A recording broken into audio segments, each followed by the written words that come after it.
hello, this is a Pup in the Life. Welcome back to a Pup in the Life.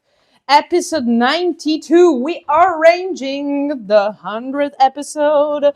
And this is Pup in the Life from our house because I just went to the dog groomer and I am so fresh, so good, so fancy, so beautiful. It's like the hairdressers for dog, which is kind of cute and always very necessary because I have lots of hair.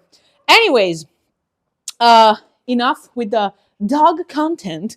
Let's talk business yet and once again. So today, Mom had quite an interesting call with a guy.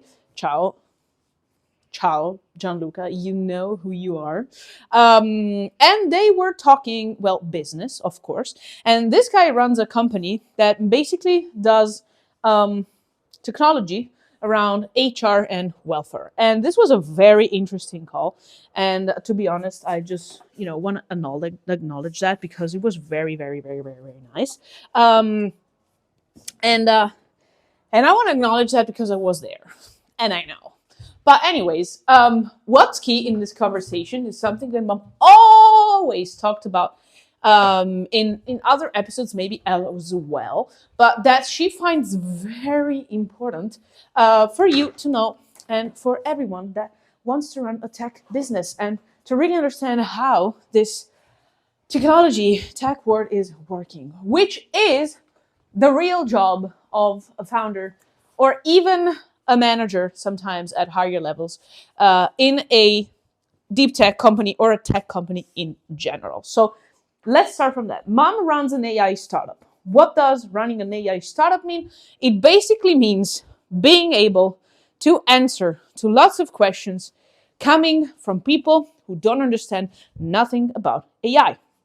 What means is also that means answering lots of claims that we hear in the AI space, and be able to answer to them in a concrete manner. So giving them a bit of meaning, giving them some sense, just sometimes even debunking them.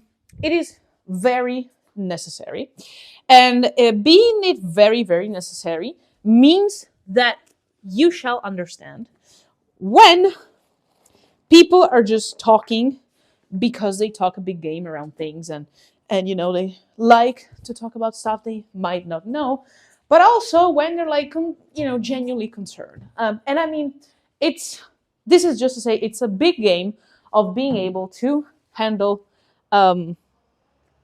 objections in general. And now you might ask yourself, why are you talking about this now to us? Well, because the fact of the matter is that usually we talk about a lot about how and what is a CEO job in a startup really, what exactly is the role that these people play in our lives. No, I'm joking. What exactly is the role that we as CEOs have in our companies, and what should we do basically, what should we dedicate our time to, and mostly, and this is something that's very overlooked in many cases, that thing is being able to divulgate, to train people, to talk to people really about what's in it for them and what exactly is what you're doing. So it is basically a cultural role. Now, you might not want to hear this, but to be honest, you really, really need to spend your time there. I'm sorry. This is just how it works. It works like that because you are a key opinion leader in your sector. You are the person that can debunk. And because if you listen to Jordan Belfort sales training, he basically says that one of the key components of the sale is conviction.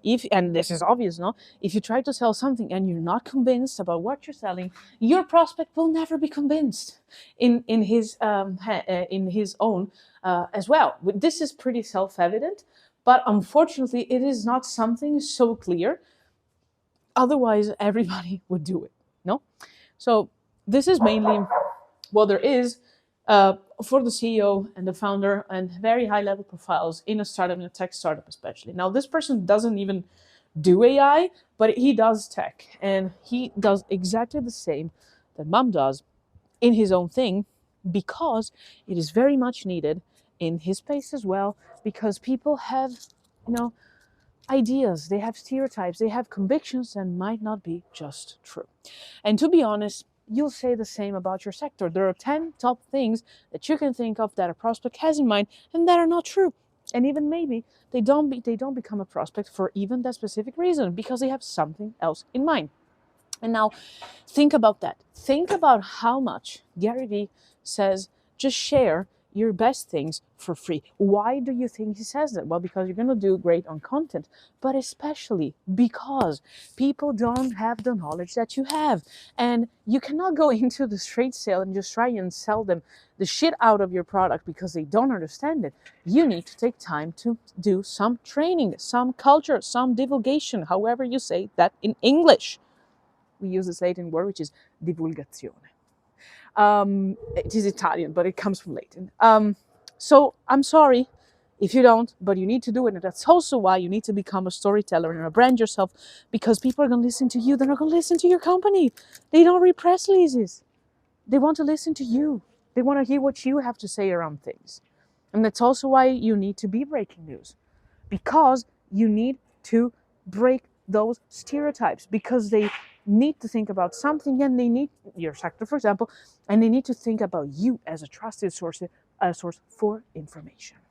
So your job, I'm sorry, is yes, to sometimes go to those events where you need to speak about stuff and you need to talk about stuff, because there is always somebody, even just one single person, that might find helpful to hear you speaking about things and be able to understand more about those things, and maybe in the future will become a buyer.